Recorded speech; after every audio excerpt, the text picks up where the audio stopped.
Hi hello నమస్తే welcome to vlogging with Shiva. ఈరోజు మనము ఒక అద్భుతమైన ఆలయాన్ని అయితే దర్శించబోతున్నాం. ఇంతకీ ఏంటి ఆలయం అంటే కాంచీపురంలో ఉన్న శ్రీ మెట్రలేశ్వర స్వామి వారి ఆలయాన్ని అయితే దర్శించబోతున్నాం. ఈ యొక్క ఆలయాన్ని 6 నుండి 9వ శతాబ్దంలో అయితే నిర్మించిన ఆలయము. దాని తర్వాత చోళులచే అభివృద్ధి చెందిన ఆలయము. ఈ ఆలయం యొక్క ప్రత్యేకత ఏమిటంటే మహావిష్ణువు శివునిలా మారాలనేసి ఈ ప్రదేశంలో కూర్చొని అయితే తపస్సు చేస్తారనమాట. ఇప్పటికీ మనకి ఆలయ గర్భాలయంలో లింగం కింద మనకి మహావిష్ణువు యొక్క పాదాలను అయితే చూడొచ్చు. మనము ఆ ఆలయం దగ్గరికి కూడా వెళ్దాము. అంతేకాకుండా ఈ యొక్క ఆలయము 276 పాదలు పెట్ట స్థలాలలో కూడా ఒకటి అనమాట. ఓకేనా, ఈ ఆలయం దగ్గరికి వెళ్ళి ఆలయం తాలూకా పూర్తి చరిత్ర అయితే తెలుసుకుందాము. వీడియోని లైక్ చేసి స్టార్ట్ చేయండి. సబ్స్క్రైబ్ చేయని వాళ్ళు మన ఛానల్ అయితే సబ్స్క్రైబ్ చేసుకోండి. రండి, ఇంకా మనం డైరెక్ట్ ఆలయం దగ్గరికి అయితే వెళ్దాం.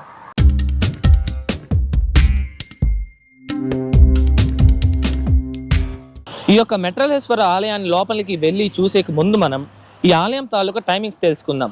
ఈ ఆలయం ప్రతిరోజు ఉదయం 7:30 నుండి మనకి మధ్యాహ్నం 11:30 వరకు అయితే ఉంటుంది. తిరిగి సాయంత్రం 4 నుండి 7:30 వరకు మనకి అందుబాటులో ఉంటుందన్నమాట ఈ యొక్క ఆలయం. ఓకే, ఇప్పుడు రండి మనం ఆలయం లోపలికి వెళ్ళి ప్రతి ఒక్క చరిత్ర పూర్తిగా తెలుసుకుందాం.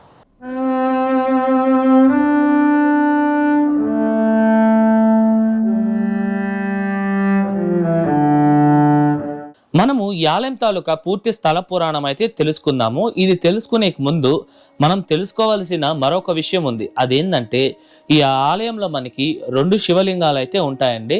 అందులో మనకి మొదట వచ్చేది మెట్రలేశ్వర స్వామి వారి లింగము. దాని తర్వాత మనకి రెండవ లింగమే ఉరిగేశ్వర స్వామి వారి యొక్క లింగం అన్నమాట. మనం ఈ యొక్క వీడియోలో 2 లింగాల గురించి ఆ లింగాల యొక్క చరిత్రలను అయితే మనం తెలుసుకుందాం అన్నమాట. ఇప్పుడు మొదట మనము మెట్రలేశ్వర స్వామి వారి యొక్క చరిత్ర విషయానికి వస్తే, పూర్వం ఈ యొక్క ప్రదేశంలో పరమేశ్వరుడు కూర్చొని అయితే తపస్సు చేసుకునేవారు అనమాట. అలా స్వామివారు తపస్సు చేసుకొని ఇక్కడే ఒక లింగ రూపం తీసుకొని అయితే వెలిస్తారనమాట. అలా స్వామివారు వెలిచిన తరువాత ఈ యొక్క ప్రదేశానికి 63 మంది నాయనార్లలో 28వ వారైన శ్రీ తిరుజ్ఞాన సంబంధర్ వారు ఈ యొక్క ప్రదేశానికి అయితే వస్తారు. ఈయన పరమేశ్వరుడికి చాలా గొప్ప భక్తుడు అనమాట. ఈ తిరుజ్ఞాన సంబంధర్ వారు ఈ యొక్క ప్రదేశానికి వచ్చి పరమేశ్వరుని అయితే కీర్తిస్తూ పద్యాలను అయితే పాడుతారనమాట. ఈ తిరుజ్ఞాన సంబంధర్ వారు పాడిన పద్యాలను వినడానికి తూర్పు ముఖంలో ఉన్న స్వామివారైతే పశ్చిమ ముఖానికి అయితే తిరుగుతారనమాట. ఈ యొక్క సంఘటనకి ఆధారంగానే మనకి స్వామివారైతే పశ్చిమ ముఖంగా మనకి దర్శనమిస్తారు. ఇక్కడ స్వామివారిని అయితే మెట్రలేశ్వరర్ అని అయితే పిలుస్తారనమాట. ఈ పేరు తాలూకా అర్థం వచ్చి మెట్రల్ అంటే తమిళ్లో పశ్చిమము అని అయితే అర్థం వస్తుంది. పశ్చిమ ముఖాన ఉన్న పరమేశ్వరుడు కనుక మెట్రలేశ్వరర్ అని అయితే పిలుస్తారు స్వామివారిని. మనకి స్వామివారికి ఎదురుగానే మనకి నందీశ్వరుడు అయితే ఉన్నారనమాట. ఈ ఆలయంలో ఉన్న ఉరిగేశ్వర స్వామి యొక్క లింగానికన్నా ఈ యొక్క మెట్రలేశ్వర స్వామి వారి లింగం చాలా పురాతనమైనదండి. ఇప్పుడు మీరు చూస్తున్నారు కదా, ఇదే ఈ యొక్క మెట్రలేశ్వర స్వామి వారి యొక్క మందిరము. చాలా చిన్నదిగా ఉన్నప్పటికీ స్వామివారు అయితే చాలా శక్తివంతుడు అనమాట. ఇది ఈ యొక్క మెట్రలేశ్వర స్వామి యొక్క చరిత్ర. ఇప్పుడు మనము ఈ ఆలయంలో ఉన్న రెండో లింగమైన ఉరిగేశ్వర స్వామి వారి యొక్క చరిత్రను అయితే తెలుసుకుందాం. పూర్వం ఒకసారి మహావిష్ణువు పరమేశ్వరుల్లాగా కొన్ని రోజులైతే ఉండాలనుకుంటారనమాట. అప్పుడు స్వామివారి కోసం మహావిష్ణువు అయితే తపస్సు చేస్తారు.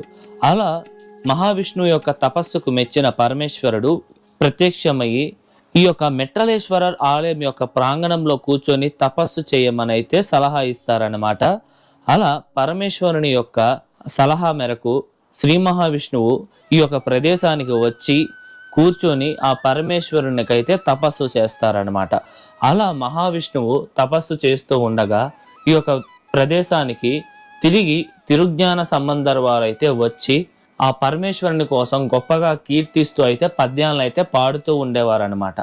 ఆ ఒక పద్యాలను పాడుతూ ఉండగా తపస్సులో ఉన్న మహావిష్ణువు అయితే ఎంతో ఆనందించి మంత్రముగ్ధుడైతే అవుతారు. అలా మహావిష్ణు స్వామివారు ఆ యొక్క పద్యాలని వింటూ మెల్లిగా పరమేశ్వరులుగా అయితే మారుతూ వస్తారనమాట. అలా స్వామివారు తన యొక్క పాదాలు తప్ప మిగతా శరీరం అంతా అయితే లింగ రూపంగా అయితే మారుతుందన్నమాట. దీనికి నిదర్శనంగానే ఈ యొక్క ఆలయంలో కూడా మనకి శివలింగం కింద భాగంలో మనకి మహావిష్ణువు యొక్క పాదాలను అయితే మనం చూడవచ్చు.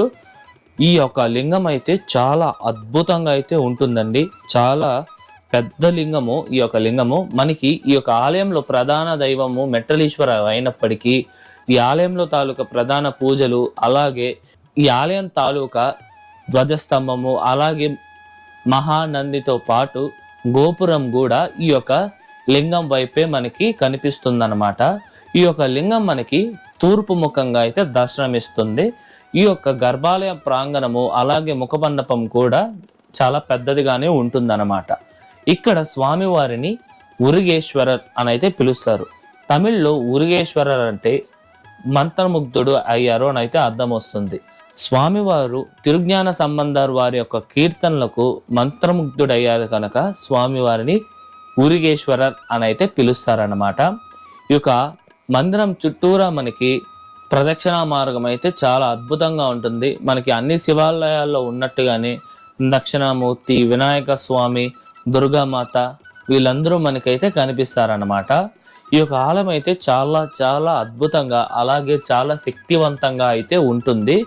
ఇక్కడ స్వామివారికి రోజువారి పూజలు అయితే జరుగుతాయండి.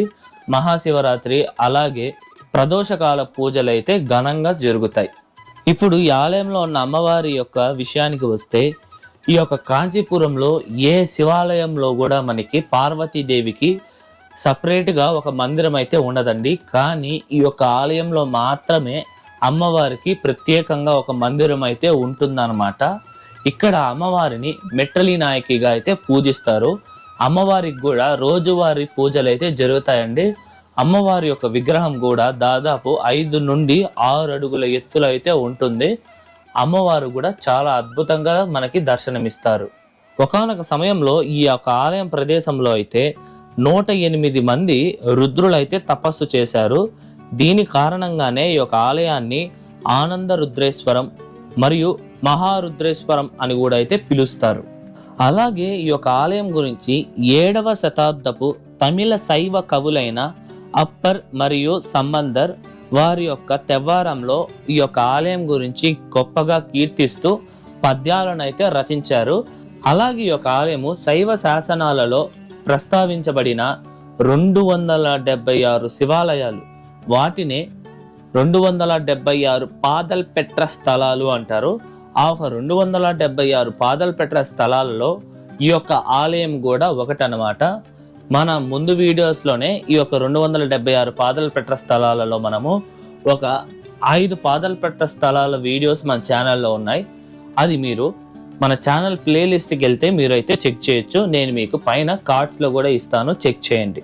ఓకే, మనకి ఈ యొక్క ఆలయం తాలూకా ప్రదక్షిణా మార్గం సమయంలోనే మనకి సుబ్రహ్మణ్య స్వామి,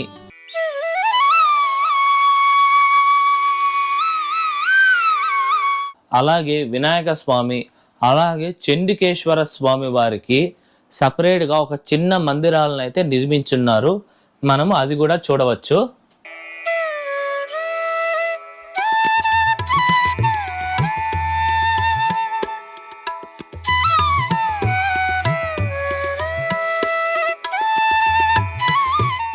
ఇప్పుడు మనం ఈ ఆలయం తాలూకా పూర్తి నిర్మాణం చరిత్ర అయితే తెలుసుకుందాము. ఈ యొక్క ఆలయాన్ని ఏ రాజు నిర్మించారు లేదా ఏ వంశపు రాజు నిర్మించారని ఎటువంటి ఆధారాలు అయితే లేవండి. మనకి ఈ ఆలయంలోని శాసనాల్లో కూడా మనకి ఎక్కడ అయితే మెన్షన్ చేయలేదు ఏ రాజు నిర్మించారని. అలాగే ఎటువంటి చారిత్రాత్మక ఆధారం కూడా లేదు.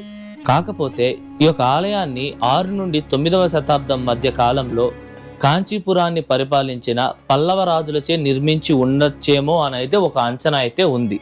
ఈ యొక్క ఆలయంలో ఉన్న శాసనాల ప్రకారం అయితే ఈ యొక్క ఆలయాన్ని 13వ శతాబ్దంలో చోళరాజులు ఈ యొక్క ఆలయాన్ని చాలా పెద్దదిగా అయితే నిర్మించి ఎంతో అద్భుతంగా అయితే ఈ యొక్క ఆలయాన్ని అయితే వాళ్ళు తీర్చిదిద్దారనమాట. ఇప్పుడు మనం చూస్తున్న ఈ యొక్క కట్టడాలన్నీ చోళరాజుల కాలంలో అయితే కట్టినవే. మీకు ఈ యొక్క ఆలయం ఎంట్రన్స్లోనే ఈ యొక్క ఆలయం తాలూకా ప్రధాన గోపురం మనకి 3 అంతస్తుల ఎత్తులో అయితే ఉంటుంది. అలాగే ఆ గోపురాన్ని దాటి మనం రాగానే ఎంతో విశాలమైన ఆలయ ప్రాంగణం అయితే మనకి చూడవచ్చు. ఇది ఈ ఆలయం తాలూకా నిర్మాణం విషయానికి వస్తే ఇప్పుడు మీరే ఈ యొక్క ఆలయాన్ని అలాగే ఆలయం తాలూకా చరిత్రని చూసే ఉంటారు. ఈ యొక్క ఆలయం తాలూకా చరిత్ర ఎంత అద్భుతంగా ఉన్నా కూడా ఈ యొక్క ఆలయానికి వచ్చే జనాభా అయితే చాలా తక్కువగా అయితే ఉన్నారండి. మేము వచ్చే సమయానికి ఈ యొక్క ఆలయంలో ఉన్న భక్తుల సంఖ్య 0, ఎవ్వరూ లేరు. నేను నాతో పాటు వచ్చిన హేమంత్ ఉన్నారు, మేము తప్ప ఇంకెవ్వరూ అయితే లేరనమాట. ఇంకా టెంపుల్ మూసిన తర్వాత ఎవరో ఒక 4 వచ్చారు అంతే. ఈ యొక్క ఆలయము చాలా చాలా అద్భుతంగా అయితే ఉంటుందండి. మీరు ఈ యొక్క కాంచీపురానికి వచ్చినప్పుడు తప్పకుండా ఈ యొక్క ఆలయాన్ని అయితే దర్శిస్తారని నేను ఆశిస్తున్నాను. ఓకే, ఇది ఈ ఆలయం తాలూకు చరిత్ర. ఐ హోప్ మీకు అర్థమైందని అనుకుంటున్నా.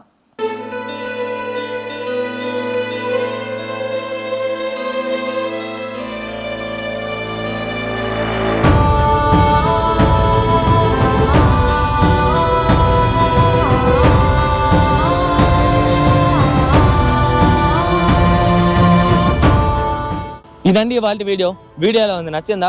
ఐ హోప్ ఈ ఆలయం తాలూకా చరిత్ర అవంతా మీకు అర్థమయ్యేలా నేను చెప్పానని అనుకుంటున్నాను. మీకు ఈ యొక్క చరిత్రలో ఏ డౌట్ ఉన్నా సరే కమెంట్స్లో చెప్పండి, నేను మీకు పక్కా అయితే రిప్లై ఇస్తాను. అంతేకాకుండా ఈ యొక్క ఆలయాన్ని కూడా మీరు ఒకసారి వచ్చి దర్శించండి, చాలా అద్భుతమైన అనుభూతి అయితే కలుగుతుంది. మీరు వీడియోలో కూడా చూసుంటారు, ఈ యొక్క ఆలయంలోని 2 లింగాల్ని దర్శించండి. ఓకే, మన ఛానల్లో ఈ వీడియోకు ముందైతే ఈ యొక్క కాంచీపురంలోనే ఉన్న 108 దివ్య దేశాలలో ఒక ఆలయమైన అష్టభుజంగ ఆలయము, అలాగే తకవలంలోని 1100 సంవత్సరాల క్రితం నాటి ఆలయంతో పాటు జలంతీశ్వరర్ అని ఇంకొక పాదలు పెట్టే స్థలం వీడియో కూడా మన ఛానల్లో ఉంది. ఆ 3 వీడియోస్ తాలూకు లింక్ మీకు డిస్క్రిప్షన్లో ఇచ్చాను, చెక్ చేయండి.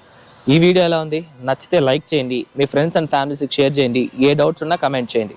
ఓకేనా, మరొక అద్భుతమైన వీడియోతో మీ ముందరకు వస్తా. అంతవరకు మీ శివవరప్రసాద్, సైనింగ్ ఆఫ్.